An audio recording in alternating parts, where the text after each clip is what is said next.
Hey everyone, it's Ethan here.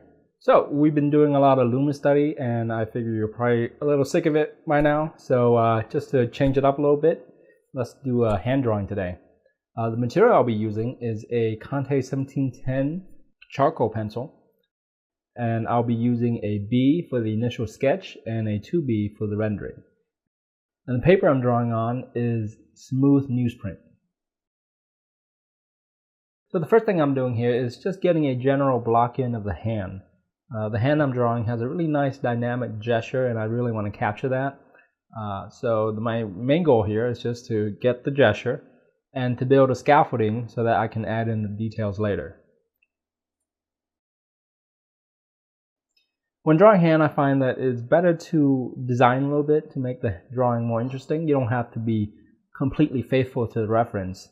I find that my drawings are usually better when I change things around a little bit. And when designing the finger, I find that longer fingers tend to look better than shorter ones. Obviously, you can make it too long, but longer fingers are more attractive and they're more expressive. So, given the choice, I'd rather have my fingers be too long than too short. But, again, don't overdo it. And I also like to exaggerate some of the curve in order to convey the gesture of the hand more. So for example, with the back of the hand where the middle finger is, see I exaggerated that C curve a little bit more to give it more of a dynamic feel. And also I exaggerated the bend in the wrist a little bit more than was present in the reference. So once I have a pretty good gesture and scaffolding, I'll come back in and fill in the details. This is where I'm going to really analyze the reference and try to capture the details as accurately as I can. Now keep in mind that you probably don't want to capture everything that you see in the reference because there's going to be a lot of information.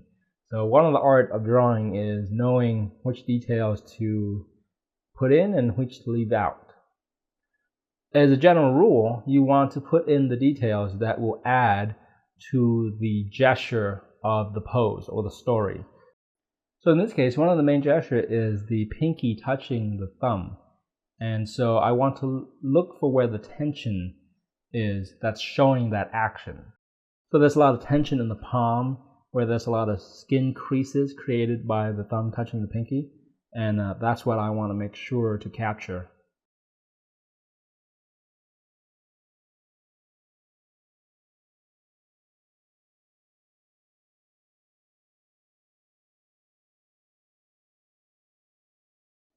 And before we move on to the rendering phase, I usually like to darken and clean up some of the lines a little bit so I get a better idea of where the drawing stands.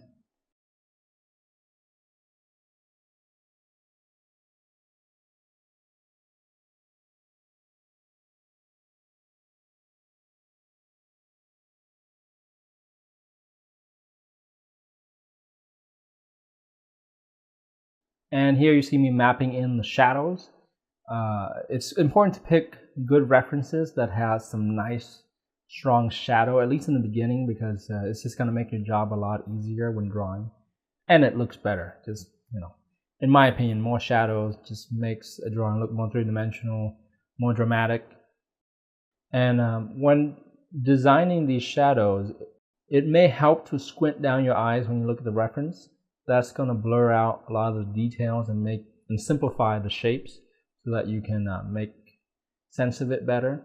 And also, don't feel like you need to copy the reference exactly. In a lot of these instances, I'm changing the shadows in order to make it look better. Because a lot of times when you look at the reference, the shape are going to be very nebulous. So you have to make a decision in designing them. Okay, so once you're done mapping the shadows, filling in with tone.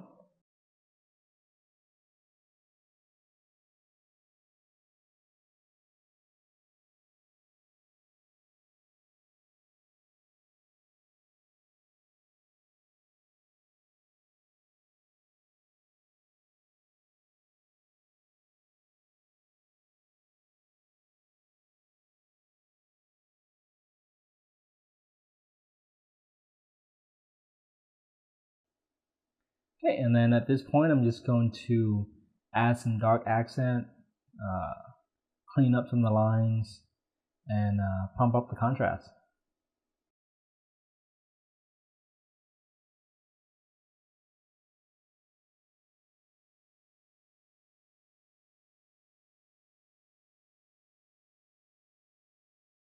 And that's it, we're all done.